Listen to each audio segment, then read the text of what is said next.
Samarqand. Asrlar sadosini o'zida jamlagan muqaddas zamin. Bu yerda har bir tosh tarixdan so'zlaydi. Aynan shu tuproq dunyo xaritasini qayta chizgan buyuk bir zotning qadam tovushlarini kutib yashadi. 1336-yil. Insoniyat tarixida yangi sahifa ochildi. Amir Temur dunyoga keldi.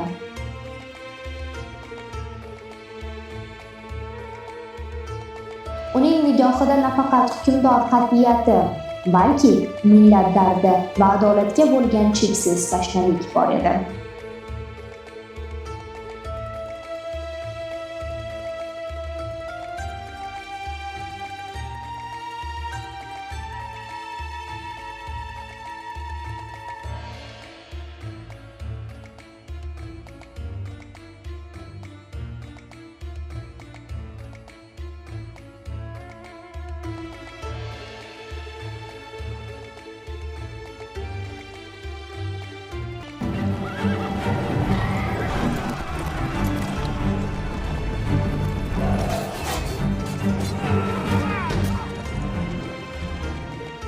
Uning hayoti mardlik va g'alabalar silsilasidir.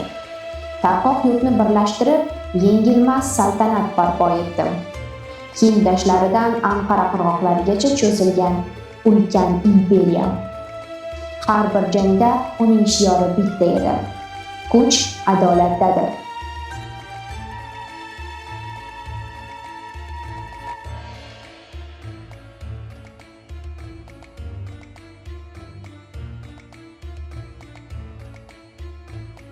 Ammo sof Qur'on faqat qilich bilan emas, aql va bunyodkorlik bilan dunyoni hayratga soldi.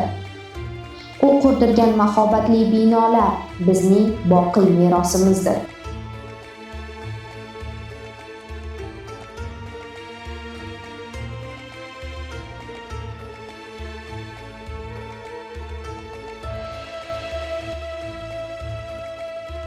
Bugun u o'zi sevgan Samarqand bag'rida, moviy gumbaz ostida mangu orom topmoqda.